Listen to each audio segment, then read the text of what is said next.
If you feel anxious or depressed, overwhelmed with emotions or stressed or burnt out, chances are you might not feel like making art.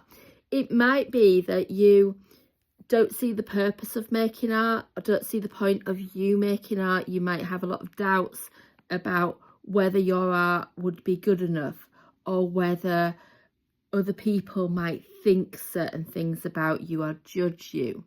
And that's quite normal and quite natural.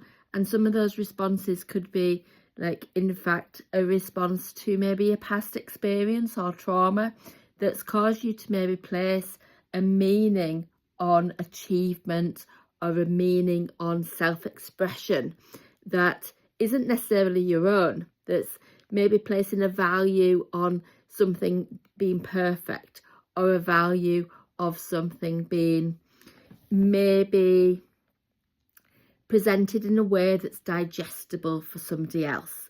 But that might not be your values and your truth, but a truth that has come from elsewhere, from society, from our family systems, from who knows where, from the media perhaps. And actually, these are the times when actually using art and doing something creative can be just that thing that helps you alleviate anxiety, helps you to kind of maybe tolerate more frustration and uncertainty in life, because you might be making a picture that is just a bit wibbly wobbly and isn't necessarily perfect, or it might be that you're starting to see that there's a purpose in that making a piece of art can boost your mood, can start to think, oh, I really like that colour yellow, it's really given me kind of a sense and a reminder of the sunshine, which is lovely. And then that can make you think, okay, now I can feel capable of making a choice for me.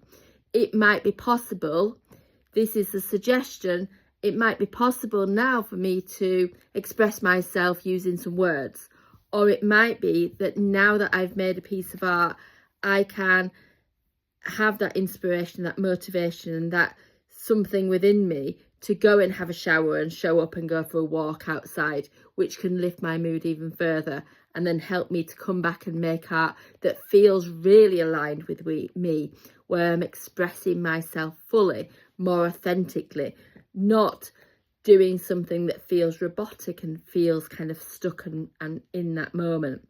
So if you are thinking, I'm feeling like this, it can feel like I can't get out of this pattern of feeling rubbish, then you're not alone in this. It's really common. I often say that I have amnesia and other people have amnesia, not in the way that you think, but in a way of, if I'm feeling down, I can get into these sorts of loops of negative thinking. And this is what our brain does. Our brain likes things to be the same. So when our brain is thinking the same thing, it looks for evidence of more of that. So I forget that I've had joyful times in my life when I'm feeling down, when I'm feeling stressed about something. And yet when I'm feeling upbeat and when I'm like grateful for everything, I forget. Well, I know in some way, but in that moment, I'm not feeling that depression, that kind of sadness, because I'm there in that moment, living for that moment and being present. And art can have the power to get you and encourage you and to connect with you and to allow you to take that first step, because taking that step forward can be challenging, but actually it's well worthwhile. And I can't wait to see the magic unfold when that happens for you. So reach out to me if you want any support with this, whether it's working one-to-one or whether it's through any of the courses, or whether it's just that you've got a question to ask me or something that you maybe want to look at some of my other content. And I'd love to see and hear from you about any thoughts that you have of this video. Catch you later. Cheerio. Bye bye.